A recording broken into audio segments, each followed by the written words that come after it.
Spend my days writing letters.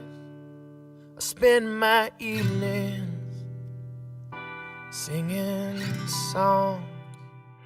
Hi everyone, so I'm going to be starting out this tutorial right away. I'm going to be doing half of my face how I would normally do my makeup, and then I'm going to do the other half of my face making some mistakes that we've all made in the past while using makeup. First, I'm applying a primer all over the left side of my face, but since you guys are viewing it as the right side, I'm just going to call it the right side since it is technically the right side on how you should do your makeup. But yeah, I'm just going to be applying this on the one side because I really think a foundation primer is super important in keeping your makeup on and lasting all day.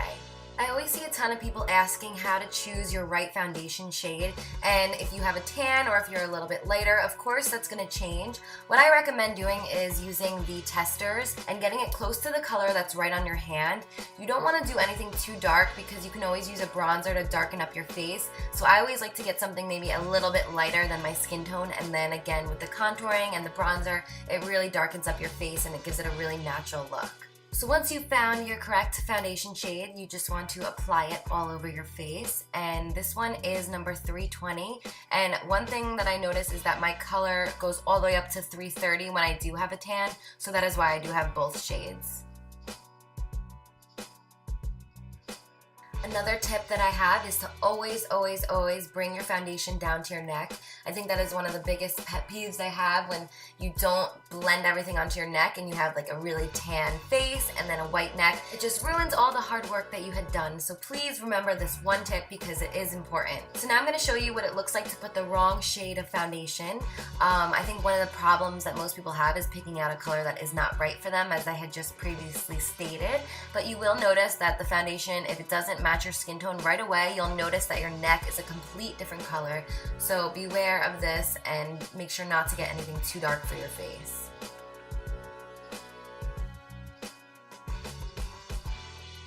So now moving on to brows. The new pomades are huge this year, but I keep seeing a lot of people maybe applying too much of it. If you are using the pomade, a little bit goes a long way. You just have to apply a tiny bit on your brush, and this is really to outline your brows and give them a fuller shape.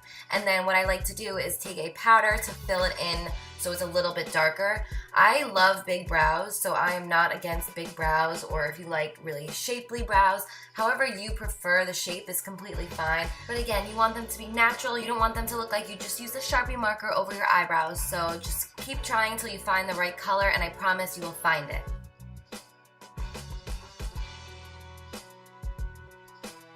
For this side of the eyebrow, I'm using the pomade in the color Ebony, and I'm just overly drawing my eyebrows and making them more square. And I am not hating if you have this type of eyebrow, because on some people it really does look good, but it's when it's completely penciled in and it doesn't look natural, that's when it looks crazy. And I have old pictures where I used to do my eyebrows like this, so I have been there. We all have to do it just to learn our lesson, and I finally did, and I think I found the right color for my brows. I know a lot of people disagree and still think my eyebrows are too thick, but I love big brows, always have, and I always will.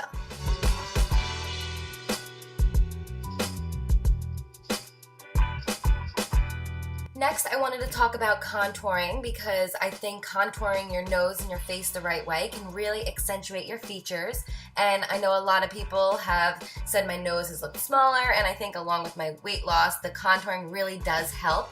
I will show you on the other side how I used to do my face, where I would just apply bronzer on the sides of my face, which really darkened all the shadows around my nose, which in turn made it look bigger. So contouring your face with the right color can really accentuate your features and make your nose appear smaller. So if you decide to contour, you have to highlight as well. And when I contour and highlight, I recommend not only applying your concealer under your eyes, as most people do, but also on the sides of your nose. And the reason to do this is it's really gonna brighten up your face, and it's gonna help set the concealer apart from the darker concealer. So it's gonna give it more dimension and make, again, your nose appear smaller and your face just appear a lot brighter. If you've seen my other contour and highlight videos, I go more in depth with all of this, but I also highlight on the bridge of my nose, in between my brows, around my lips, and on my chin. Then to set the concealer, I'm going to be using a loose powder, and that is just going to give it a really flawless look. So as you can see, since I lighten the shadows on the sides of my nose, it does make it appear a lot smaller. So that is the goal we were looking for in a perfect highlighting contour. So now for this side of the face, we're not going to be contouring at all, but I'm just going to be applying a little bit of concealer underneath my eyes, and I think that's one of the worst things you can do because it's going to look like a white circle right around your eyes, and then if you have any darker shadows on your nose, just going to throw it all off. Next up for bronzer, I just like to apply it right on my cheekbones, around the sides of my forehead, also on my chin, and also bring it down to your neck. You only need a little bit of bronzer. A little bit goes a long way, so don't go bronzer happy and apply it all over your face because it's all about highlighting and contouring in the right parts of your face to give your face that flawless finish. An important step you can't forget is to blend everything in, and I like to just use my foundation brush. That way there's no sharp lines. For this side of my face, I'm going to be applying my bronzer all over my cheeks and under my eyes and on the sides of my nose, and I'm going to make it look really muddy. And this is always how I used to apply my bronzer, like in the end of middle school and the beginning of high school. And I cannot tell you what I was thinking, but if you were tan, that was the best, and I just wanted to be as tan as possible. And of course, you got to forget to add the bronzer to your neck so you have that nice sharp line. For blush, again with the motto that a little bit goes a long way, I just like to apply a little bit right over where the bronzer was and just to give it a little bit of a glow. And for the other side of my face, we're just going to load that blush on and give it a nice pink circle. And obviously I'm being super dramatic with this, but I just wanted to show you guys the difference and show you how if you do apply it the right way, it can really accentuate your features. I'm going to fast forward through the eyes a bit because this part is just me being super dramatic on how makeup should look. If you are going to try to smoky eye, there are certain ways to do it.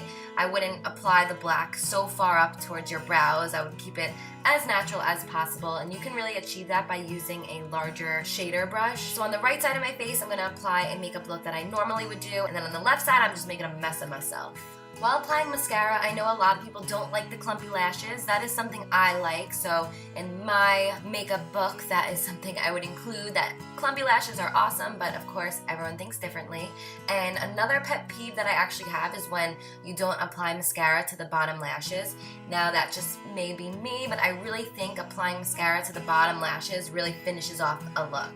So my one tip I have for you when applying your lip liner is to just not overdraw your lips too much. We've all done it and we all do it to make our lips appear larger, but there is a line and we should never cross it. So here on the left side, I'm going to show you how you should not overdraw your lips because it looks too fake and it's so obvious, and just overdrawing them a little bit will really give it a fuller look. You don't have to go overboard.